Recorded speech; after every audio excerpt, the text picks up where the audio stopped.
Hello friends, how are you? I hope you are well and good. First of all of you welcome in my YouTube channel. और video start करने से पहले मैं सभी students को बताना चाहता हूँ कि मैं YouTube पर फ्री ऑफ कॉस्ट कक्षा 8th का कंप्लीट जो मैथ का सिलेबस है मैं यहाँ पे करवाऊँगा। और आज हम गणित के पहले चैप्टर परिमेय संख्या को स्टार्ट करने जा रहे हैं। ठीक है, तो आपने अच्छे तरीके से इस वीडियो को देखना है जिसके अंदर परिमेय संख्या चैप्टर को हम यहाँ पे कंप्लीट करने की कोशिश करेंगे। कक्षा 8 का जो आपका पहला चैप्टर है जिसका नाम है परिमेय संख्या, ये इस चैप्टर से आपके एग्ज़ाम के अंदर 2 से लेकर 4 नंबर तक के जो क्वेश्चन है वो पूछे जाते हैं। और हम ये भी डिस्कस करेंगे कि भाई किस प्रकार के क्वेश्चन है वो इस चैप्टर से पूछे जा सकते हैं और अब तक किस प्रकार के क्वेश्चन इस चैप्टर से पूछे गए हैं। ठीक है, तो विद पैशंस आपने इस वीडियो को देखना है, अच्छे तरीके से आपको कवर हो जाएगा कि परिमेय संख्या क्या होती है और कैसे क्वेश्चन आपसे पूछे जाएंगे। ओके, तो स्टार्ट करते हैं। वीडियो स्टार्ट करने से पहले अपना इंट्रोडक्शन आपको दे देता हूँ। मेरा नाम मुकेश है, ठीक है, और यहाँ पर आप देख रहे होंगे कि कक्षा 10th और 12th के अंदर 100 में से 100, इसका मतलब है कि मेरे 10th और 12th दोनों में गणित के अंदर 100 में से 100 नंबर आए हैं। तो मैं यहाँ पर आपको केवल पढ़ाऊँगा नहीं, अपितु इस चीज़ के लिए मैं गाइड भी करूँगा कि आपको किस तरीके से पढ़ना है, कैसे आप 100 में से 100 नंबर ला सकते हैं। ओके, तो लेट मी स्टार्ट। सबसे पहले हम बात करते हैं कि संख्या क्या होती है। सबसे पहले हमें संख्या पता होना चाहिए।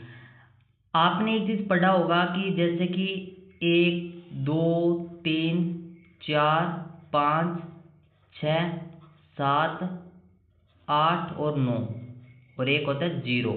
ठीक है, ये क्या होते हैं? ये संख्या नहीं होती, ये क्या होते हैं? अंक होते हैं। इनको हम अंक बोलते हैं। ठीक है, और इनको जब मिला दिया जाता है, एक से ज़्यादा जब अंक हम यूज़ करते हैं तब जो बनता है उसको हम संख्या कहते हैं। जैसे मैं आपको ये कह दूं कि 11, तो 11 यहाँ पे अंक नहीं है, 11 यहाँ पे संख्या है, एक यहाँ पर अंक हम बोल सकते हैं। ओके, तो संख्याएं भी कई प्रकार की होती हैं। ठीक है, स्टेप बाय स्टेप हम ये क्लियर करेंगे कि भाई संख्या कितने टाइप्स की होती है।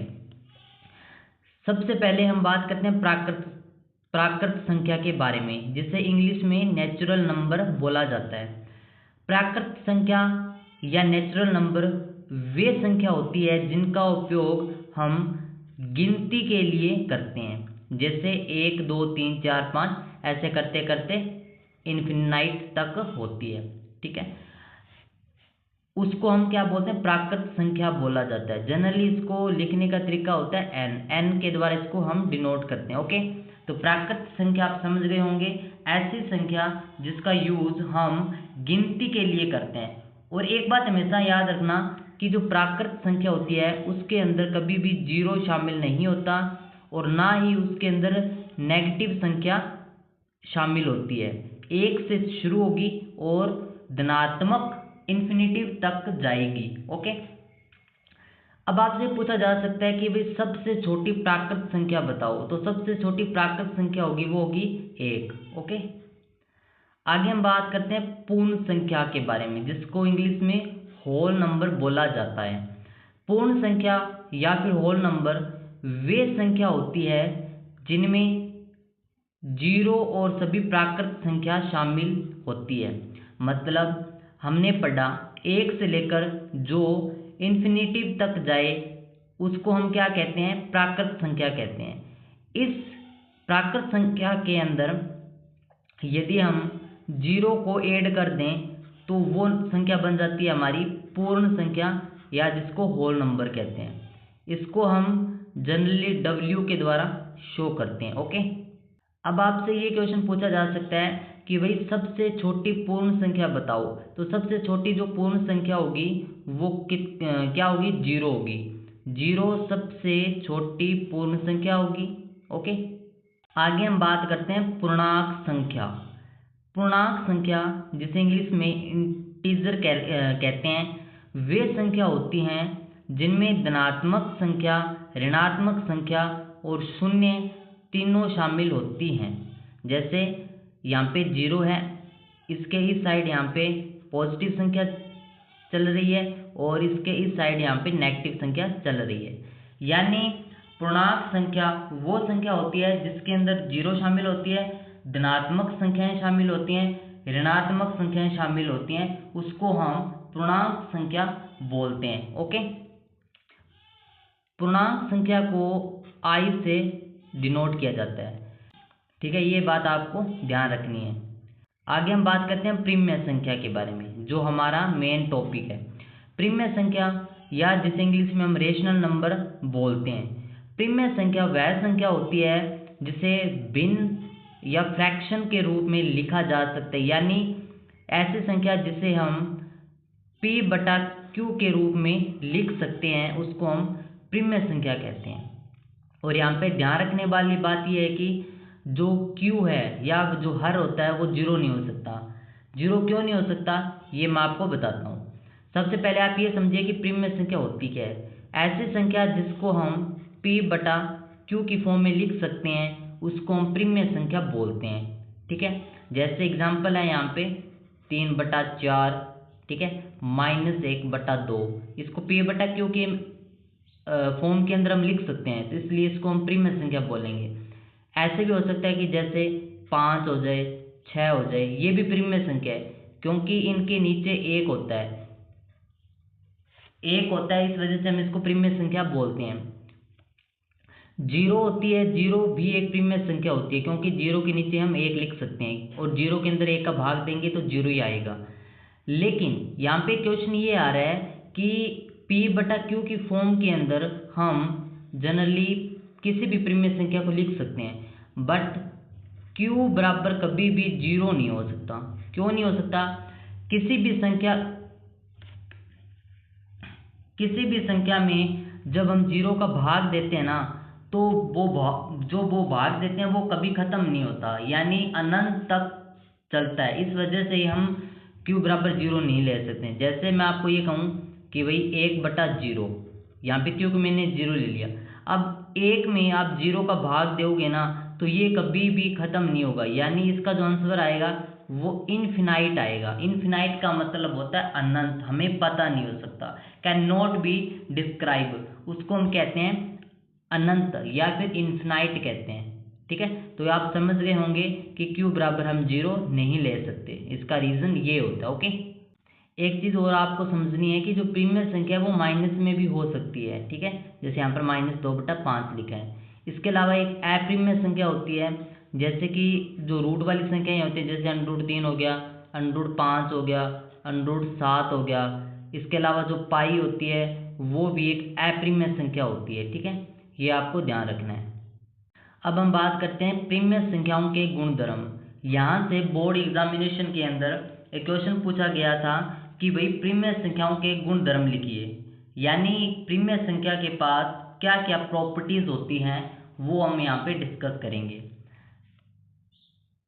जनरली प्रीम्य संख्याओं के 4 गुणधर्म हम पढ़ेंगे यहाँ पे। तो पहला जो गुणधर्म है यहाँ पे उसका नाम है समापन गुणधर्म, जिसे हम संवृत्त गुणधर्म भी कहते हैं। संवृत्त का मतलब होता है कि कोई भी प्रीम्य संख्या है, जब उनको हम जोड़ते हैं या फिर घटाते हैं या फिर गुणा करते हैं तो हमें परिणाम के रूप के अंदर एक प्रीम्य संख्या मिलेगी। इसी नियम को हम क्या कहते हैं, वही संवृत्त नियम कहते हैं। जैसे मैं एग्जांपल से समझाऊं आपको, जैसे मान लेते हैं कि एक संख्या है 3/2, एक प्रीम्य संख्या है, और एक है यहाँ पे 6/2। ठीक है, अब सबसे पहले हम जोड़ लगाते हैं यहाँ पे 3/2 प्लस 6/2। जब इसको जोड़ेंगे नीचे एलसीएम आएगा 2, ऊपर जोड़ेंगे 3 प्लस 6 को जोड़ेंगे तो 9 आएगा, यानी 9/2 भी एक प्रीम्य संख्या है। ठीक है, इसका मतलब जब हमने दो संख्याओं को जोड़ा तो प्रीम्य संख्या आई है। ठीक है, इसी प्रकार जब दो संख्याओं को घटा के देखते हैं, जैसे 3/2 माइनस 6/2, यहाँ पे देखा जाए तो 2 एलसीएम आ गया और 3 - 6, अब यहाँ पे आपका आ जाएगा -3/2, क्योंकि माइनस का 6 है इस वजह से यहाँ पे -3/2 आया है। तो -3/2 भी एक प्रीमियर संख्या है। ठीक है, अब गुणा करके देखते हैं। जैसे कि यहाँ पे 3/2 गुणा 6/2। अब इसको गुणा करेंगे तो ऊपर बनेगा 6 × 18, नीचे 2 दूनी 4। 18/4 भी एक क्या है, प्रीमियर संख्या है। यानी जब दो प्रीमियर संख्याओं को जोड़ते हैं तब भी हमें प्रीमियर संख्या मिलेगी, और दो संख्याओं को घटाते हैं, दो प्रीमियर संख्या को घटाते हैं तो भी हमें प्रीमियर संख्या मिलेगी, और दो प्रीमियर संख्याओं को गुणा करेंगे तो भी हमें प्रीमियर संख्या मिलेगी। इसका मतलब जोड़, घटाव और गुणा के अंदर जो प्रीमियर संख्याएं होती हैं वो संवृत्त नियम का पालन यहाँ पे करती हैं। बस आपको ओनली फॉर यही याद रखना है। ओके, किंतु एक चीज याद रखना, ये भाग के अंदर ये नियम लागू नहीं होता। इसका लागू इसलिए नहीं होता क्योंकि अभी हमने पढ़ा था, जैसे कि 5 है, ये मान लेते हैं, तो 5 में 0 का भाग देंगे तो इन्फिनाइट आएगा। इसका मतलब यहाँ पे जो प्रीमियर संख्याएं होती हैं वो भाग के अंदर कभी भी संवृत्त नहीं होती, बस ये याद रखना। ओके, आगे हम बात करें सेकंड गुणधर्म हमारा क्रम विनिमयता का नियम। क्रम विनिमयता का मतलब ये होता है, क्रम का मतलब होता है कि आपका सीक्वेंस क्या है। क्रम का मतलब जैसे कि यहाँ पे ए बैठा है और यहाँ पे बी बैठा है, तो बी है जो ए के बाद में बैठा है, ये इसका क्रम है। ठीक है, यहाँ पे 2 नंबर पे बैठा है बी, लेकिन मैं इसको यदि ऐसे लिख दूँ कि उसके बाद मैं ए लिख दूँ, तो इसका मतलब हुआ कि जो बी है वो ए के पहले बैठा है। यानी यहाँ पे तो बी है वो दूसरे नंबर पे बैठा है, यहाँ पे जो बी है वो पहले नंबर पे बैठा है, इसी को ही हमने क्रम बोलते हैं। ओके, तो यहाँ पे नियम क्या कहता है कि वह नियम जिसमें संख्याओं का क्रम बदलने पर परिणाम नहीं बदलता उसको हम क्रम विनिमयता का नियम बोलते हैं। इंग्लिश में हमें इसे कम्यूटेटिव लॉ के नाम से जानते हैं। ओके, और ये क्रम विनिमयता का नियम कहाँ पे लागू होता है, ये इंपॉर्टेंट होता है। ये जोड़ पे लागू होता है और गुणा में लागू होता है, किंतु घटाव और भाग में ये लागू नहीं होता। जैसे कि यहाँ पे जोड़ में लिखा हुआ है कि मान लेते हैं दो प्रीमियर संख्याएं हैं a प्लस b, इसको हम b प्लस ए भी लिख सकते हैं, परिणाम बराबर आएगा। जैसे 3 एक प्रीमियर संख्या है, 5 भी एक प्रीमियर संख्या है, इनको जोड़ा तो उत्तर आएगा हमारा 8। ठीक है, यदि हम इनको चेंज कर दें, 5 को पहले लेकर चले जाएं, यहाँ पे लिख दिया, उसके बाद में प्लस, और दूसरे नंबर पे हमने 3 लिख दिया, अब इनको जोड़ूंगा तो भी 8 आएगा। यानी संख्याओं के क्रम को चेंज करने पर परिणाम में कोई परिवर्तन नहीं होता, इसी को ही हम क्रम विनिमयता का नियम बोलते हैं। इसका मतलब जोड़ के अंदर ये नियम लागू हो रहा है। ओके, अब हम बात करते हैं गुणा में क्रम विनिमयता।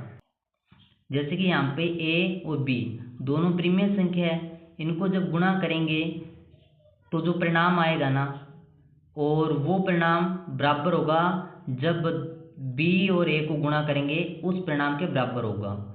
यानी यहाँ पे एग्जांपल है, जैसे 4 × 6 उत्तर आएगा 24, और मैंने 6 को पहले लिख दिया और उसके बाद में मैंने 4 को लिख दिया, तो भी जो उत्तर आएगा वो 24 आएगा। ठीक है, यानी जोड़ और गुणा के अंदर क्रम विनिमयता का नियम लागू होता है, बट घटाव के अंदर और भाग में लागू नहीं होता। यहाँ पर मैं आपको समझा देता हूँ कि घटाव के अंदर ये नियम क्यों नहीं लागू होता। जैसे मान लेते हैं कि एक प्रीमियर संख्या है 5 और एक प्रीमियर संख्या है 3। अब सबसे पहले हम 5 में से 3 घटाते हैं और उत्तर आता है हमारा यहाँ पे 2। ठीक है, अब हम क्या करते हैं कि 3 को पहले लिख देते हैं, फिर हमने 5 को लिख दिया, अभी भी उत्तर 2 ही आएगा, लेकिन इस बार जो उत्तर आएगा वो -2 आएगा, क्योंकि यहाँ पे 5 के आगे माइनस है और निशान वही आता है जो बड़ी संख्या के आगे हो। यानी यहाँ पे 2 उत्तर आ रहा है और यहाँ पे -2 आ रहा है, इसका मतलब बराबर नहीं है, तो घटाव के अंदर ये नियम लागू नहीं हो सकता। और सेम भाग में भी ये नियम लागू नहीं होता। जैसे कि आप एक मान लेते हैं कि एक प्रीमियम संख्या है 4 और एक प्रीमियम संख्या है 2। आपने ऊपर लिखा 4 और नीचे लिखा 2, उत्तर आ गया 2, ठीक है। और फिर आपने क्या किया, पहले 2 को लिख दिया और नीचे 4 को लिख दिया। इस बार जो उत्तर आएगा वो आएगा 1/2। तो 2 और 1/2 बराबर नहीं है, इसका मतलब भाग के अंदर भी ये नियम लागू नहीं होता, ठीक है। आपसे पूछा भी जाता है एग्जाम के अंदर कि भाई क्रम विनिमयता का जो नियम है वो कहाँ पर लागू होता है। और कई बार ऐसा क्वेश्चन भी आता है जैसे 2 या 3 नंबर का कि भाई सिद्ध करके बताइए कि दो प्रीमियम संख्याएं घटाव और भाग पे क्रम विनिमयता का नियम का पालन नहीं करती। तो आपको वहां पे इस तरीके से सिद्ध करके आपको बताना है। Are you getting my point? Okay, आगे हम बात करते हैं सहचर गुणधर्म। सहचर गुणधर्म क्या होता है कि जब तीन प्रीमियम संख्याओं को जोड़ने या गुणा करने में जो ब्रैकेट होता है उसकी जगह बदलने पर भी परिणाम नहीं बदलता, उसे हम सहचर्य गुणधर्म कहते हैं। जैसे कि यहाँ पे लिखा हुआ है bracket a plus B bracket plus C बराबर a plus bracket b plus C bracket, यानी तीन प्रीमियम संख्याएं होती हैं। दो प्रीमियम संख्याओं को यहाँ पर उसने ब्रैकेट में लिख दिया और एक संख्या को सीधा इसमें जोड़ दिया और उसके बाद में इनका क्रम यहाँ पे चेंज कर दिया उसने, तो परिणाम में कोई फर्क नहीं पड़ेगा। इसी को हम सहचर्य गुणधर्म का नियम कहते हैं। जैसे एग्जाम्पल की बात करें, मान लेते हैं कि तीन प्रीमियम संख्याएं हमारे सामने, एक 3 है, एक 2 है और एक 5 है। सबसे पहले हमने इसको आप a मान लो, इसको b मान लो और इसको c मान लो। हमने a प्लस b को जोड़ा यानी 3 + 2, उसके बाद में प्लस 5 को जोड़ा, ठीक है। तो जो उत्तर आएगा हमारा 3 + 2 5, पहले ब्रैकेट को सॉल्व करेंगे, ठीक है। 3 + 2 5 और एक बाहर 5 पड़ा हुआ है, तो उत्तर आ गया हमारा यहाँ पे 10। अब हम यहाँ पे चेंज कर देते हैं, a यहाँ पे बाहर रखते हैं, प्लस 2 + 5, 3 + 2 + 5 7, इनको जोड़ेंगे तो उत्तर आएगा 10। यानी यहाँ पर भी उत्तर 10 आ रहा है और यहाँ पर भी उत्तर 10 आ रहा है, इसका मतलब ये बराबर है। तो जब ब्रैकेट को बदलने पर भी परिणाम नहीं बदलता तो उसी को हम सहचर्य गुणधर्म कहते हैं। और प्रीमियम संख्या इस नियम का जोड़ के अंदर पालन करती है, क्योंकि हम जोड़ की बात कर रहे हैं, ठीक है। और गुणा के अंदर ये नियम भी लागू होता है, यहाँ पे लिखा हुआ है ना गुणा। जैसे गुणा का मैं आपको करके दिखा देता हूँ। इन्हीं संख्या को हम लेते हैं यहाँ पे, जैसे गुणा में होगा कि a गुणा b, उसके बाद ब्रैकेट, फिर गुणा c, ये बराबर होगी a गुणा ब्रैकेट गुणा b गुणा c, ये इसके बराबर होगा। जैसे एग्जाम्पल इसी को ले लेते हैं हम 3 2 5 को। जैसे सबसे पहले 3 गुणा 2 ब्रैकेट, उसके बाद में गुणा 5, ये बराबर होगा 3 गुणा ब्रैकेट 2 गुणा 5। यहाँ पे जो उत्तर आएगा 3 दूनी 6 और उसके बाद गुणा 5, यहाँ पे 3 और 2 5 10, यहाँ पे 6 5 30 और यहाँ पे भी 3 राय 30। यहाँ पे ये साइड और ये साइड बराबर होगी, इसका मतलब गुणा में भी ये नियम लागू होता है, ठीक है। आज से एग्जाम में ओनली फॉर इतना सा ही पूछा जा सकता है, यदि बड़ा क्वेश्चन आए कि भाई प्रीमियम संख्या गुणा के लिए या फिर जोड़ के लिए सहचर गुणधर्म का पालन करती है, सिद्ध करो। तो आपको यदि जोड़ के लिए पूछा जाए तो आप ऐसे कर देना, ठीक है। और यदि गुणा में पूछा जाए तो आप इस तरीके से कर देना, ओके। यहाँ पे मैंने लिखा भी हुआ है ध्यान रखने की बात, जोड़ में शास्त्रीय गुणधर्म होता है, गुणा में भी शास्त्रीय गुणधर्म होता है, घटाव में नहीं होता और भाग में भी नहीं होता। ये आपको ध्यान रखना है। ओके, अब हम बात करते हैं आगे, योज्य तत्समक क्या होता है। योज्य तत्समक का मतलब होता है कि कोई भी प्रीमिय संख्या है, उस प्रीमिय संख्या के अंदर ऐसा क्या जोड़ें कि परिणाम के अंदर वही संख्या प्राप्त हो जाए। जैसे हम एक प्रीमिय संख्या ले लेते हैं यहाँ पे ए के अंदर क्या जोड़ें कि ए मिल जाए। ऑब्वियसली बात है, 0 जोड़ेंगे। ठीक है, जैसे मैं एग्जांपल लूँ, यहाँ पे 5 है, तो 5 के अंदर क्या जोड़ूं कि मुझे 5 ही मिल जाए। 5 के अंदर क्या जोड़ूं, यहाँ पे मुझे 5 ही मिल जाए, तो ऑब्वियसली बात है 0 जोड़ूंगा। तो 0 को हम यहाँ पे क्या बोलेंगे, योज्य तत्समक यहाँ पे बोल लेंगे। ओके, यहाँ पे लिखा हुआ है कि शून्य को जोड़ने से संख्या वही रहती है। आपसे ही पूछा जा सकता है 1 नंबर में कि भाई किसी भी संख्या का या फिर प्रीमिय संख्या का योज्य तत्समक क्या होता है, तो आपका राइट आंसर होगा 0। 0 को प्रीमिय संख्या का योज्य तत्समक बोला जाता है। नेक्स्ट बात करें गुणात्मक तत्समक, यानी किसी भी प्रीमिय संख्या में ऐसी कौन सी संख्या है जिसको गुणा करने पर वही संख्या प्राप्त हो जाए। जैसे कि मान लेते हैं कि यहाँ पे एक प्रीमिय संख्या है 1/2, तो 1/2 को किस संख्या से गुणा करें कि 1/2 ही मिल जाए। तो ऑब्वियसली बात है 1 से गुणा करेंगे। ठीक है, 1 से किसी भी संख्या को गुणा करेंगे तो वही संख्या मिल जाएगी। ठीक है, तो इसका मतलब जो 1 है, 1 को हम प्रीमिय संख्या का गुणात्मक तत्समक बोलेंगे। ओके, एग्जाम में यही पूछा जाएगा कि भाई किसी भी प्रीमिय संख्या का गुणात्मक तत्समक क्या होता है। ऑप्शन में आपको 0 लिखा होगा, 1 लिखा होगा, 2 लिखा होगा, 3 लिखा होगा, ऐसे ऑप्शन होंगे। वहाँ पे एक ऑप्शन 1 का होगा, तो 1 हमारा राइट आंसर होगा। ओके, आगे हम बात करते हैं कि वितरकता का नियम क्या होता है, यानी वितरणता का नियम क्या होता है, डिस्ट्रीब्यूटिव लॉ क्या होता है। यानी जब एक संख्या को दो संख्याओं के योग से गुणा किया जाता है तो वह संख्या दोनों से अलग अलग गुणा होकर जोड़ दी जाती है, या फिर घटाव होती है तो घटा दी जाती है। उसी को हम वितरणता का नियम बोलते हैं। जैसे कि यहाँ पे कोई भी 3 प्रीमिय संख्या है, जिसमें से किन्हीं 2 प्रीमिय संख्याओं के योग को यदि हम किसी तीसरी प्रीमिय संख्या से गुणा करते हैं तो हम उसको ऐसे भी लिख सकते हैं कि अंदर गुणा करते हैं। जैसे a को b से गुणा कर दिया और बीच में यहाँ पे प्लस है तो प्लस का निशान लिख दिया, उसके बाद में बचा c तो a c लिख दिया। और माइनस हो तो जैसे माइनस है, यहाँ पे ब्रैकेट का मतलब होता है गुणा, तो a को b से गुणा किया ab, बीच में निशान माइनस का है तो माइनस का, और उसके बाद में a को गुणा हमने c से कर दिया तो ac हो गया।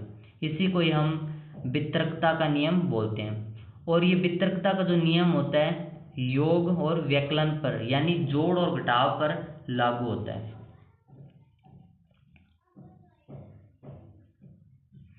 जैसे हम एग्जाम्पल पढ़ लेते हैं, यहाँ पे कोई हम मान लेते हैं 3 प्रीमिय संख्या लेते हैं, 3, 2 और 5।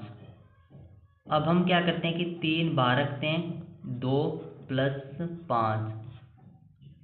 अब इसको हम ये भी लिख सकते हैं कि जैसे यहाँ पे हम इसका आंसर निकालें तो 3 × 2 + 5 7, यानी उत्तर आ गया 21। अब हम इसको ये भी लिख सकते हैं एक तरीके से कि 3 को अंदर गुणा कर दें, पहले 2 से गुणा होगा, 3 दूनी 6, उसके बाद में यहाँ पे प्लस है तो प्लस, उसके बाद में 3 का 5 से गुणा होगा तो यहाँ पर आएगा 15, यानी 6 + 15 21, तो 21, और यहाँ पर भी 21 आ रहा है। ठीक है, तो इसका मतलब हम प्लस को यदि हमें 2 संख्याओं प्रीमिय संख्याओं के योग को तीसरी संख्या से गुणा करना हो तो हम उसको इस तरीके से भी गुणा कर सकते हैं। अब जैसे यही नियम हम घटाव पे लगा कर देखते हैं। वही संख्या ले लेते हैं 5 3 2, 5 3 - 2, उसके बाद में इसका उत्तर निकालेंगे 5 गुणा, क्योंकि ब्रैकेट का मतलब गुणा होता है, 3 में से 2 चला गया 1 और 5 का 5, अब हम इसको इस तरीके से लिखें कि भाई 5 को अंदर गुणा कर दें, 5 तिया 15, माइनस का माइनस, 5 को 2 से करेंगे 10। जो यहाँ पे उत्तर आ रहा है वो हमारा आ रहा है 5। यहाँ पे भी 5 आ रहा है, यहाँ पे 5 आ रहा है। यानी हम वितर्कता का नियम यही कहता है कि हम दो संख्याओं के घटाव को तीसरी संख्या से जब गुणा करते हैं तो हम उसको इस तरीके से भी लिख सकते हैं। बोर्ड एग्जाम के अंदर आपके सामने क्वेश्चन आएंगे, उसको आप इन नियमों का यूज़ करते हुए सॉल्व कर सकते हो। ओके, आगे एक बहुत इम्पोर्टेंट चीज़ है योज्य प्रतिलोम।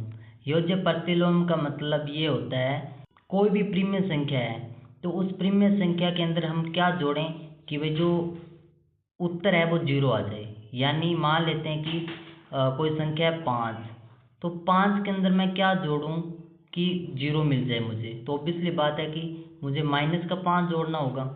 ठीक है, माइनस का 5 जोड़ूंगा तो ये कट जाएंगे आपस में, तो 5 में से 5 चला गया, 0 आ जाएगा। ठीक है, यानी किसी भी संख्या का जो उल्टा होता है उसको हम जब जोड़ते हैं उस संख्या में तो उसका उत्तर 0 हो जाएगा। इसका मतलब जो -5 है यहाँ पे, जो 5 का क्या है, योज्य प्रतिलोम है।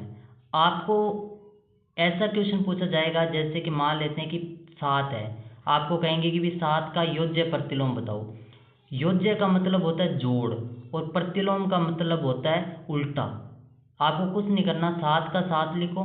ठीक है, और यहाँ पे प्लस है ना, क्योंकि जब हम किसके सामने कुछ नहीं लिखते तो उसका मतलब होता है प्लस। यहाँ पे इस प्लस का उल्टा लिख दो यानी माइनस, तो -7 + 7 का योज्य प्रतिलोम बन गया। जैसे आपसे ये पूछा जा सकता है कि -9 है, -9 का योज्य प्रतिलोम बताओ, तो 9 का 9 लिख दिया हमने, माइनस है यहाँ पे तो यहाँ पे हम प्लस लिख देंगे, तो ये +9 -9 का योज्य प्रतिलोम हो गया। मतलब कुछ नहीं करना, वो संख्या लिखो और उस संख्या के आगे जो निशान है उसका उल्टा यहाँ पे लिख दो, ये आपका उत्तर हो जाएगा। ठीक है, उसके बाद में है गुणात्मक प्रतिलोम। गुणात्मक का मतलब गुणा और प्रतिलोम का मतलब उल्टा। यानी कोई भी प्रीमिय संख्या है, उस प्रीमिय संख्या को ऐसे किस संख्या से गुणा किया जाए कि भाई उनका जो उत्तर है वो 1 आए। ऑब्वियसली बात है कि उस संख्या के उल्टे से हमें उसको गुणा करना होगा। जैसे मान लेते हैं कि 7 एक संख्या है, अब 7 को मैं किससे गुणा करूं कि 1 आ जाए। ऑब्वियसली बात है कि 1/7 से, क्योंकि इससे ये कट जाएगा और उत्तर आएगा 1। तो 7 का जो गुणात्मक प्रतिलोम है ना वो 1/7 है। यानी यहाँ पर हमें जैसे योज्य प्रतिलोम के अंदर हम निशान बदल रहे थे, यहाँ पे हमें उनका संख्या के अंश को हर बना देना, हर को अंश बना देना है। जैसे आपसे ये पूछा जा सकता है कि भाई 5/2 का गुणात्मक प्रतिलोम बताओ, तो कुछ नहीं करना होता आपको, जैसे इनको आपस में चेंज कर दो, नीचे वाले को ऊपर ले जाओ, ऊपर वाले को नीचे ले आओ, यानी 2 ऊपर चला जाएगा और 5 नीचे आ जाएगा। यही क्या बन जाएगा, इस 5/2 का हमारा गुणात्मक प्रतिलोम बन जाएगा। ओके, अब ये टॉपिक बहुत इंपॉर्टेंट है, यहाँ से आपके एग्ज़ाम के अंदर 1 से 2 नंबर का क्वेश्चन जरूर आता है।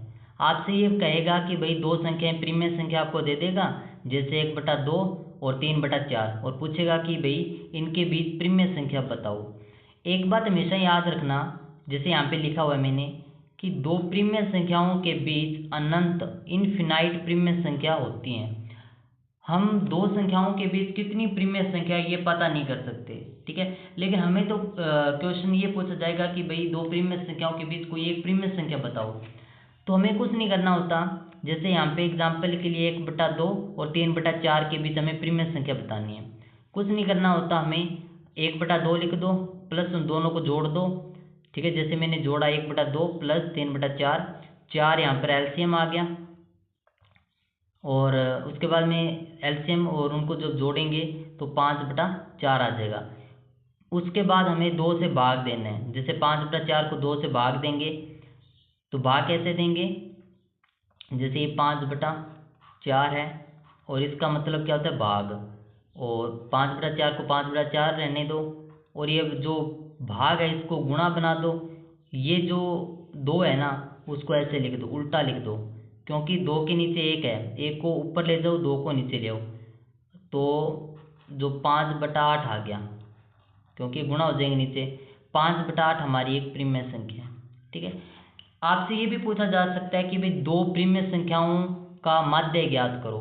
ऐसा भी क्वेश्चन आता है कई बार कि भाई दो प्रीमिय संख्याओं का माध्य बताओ।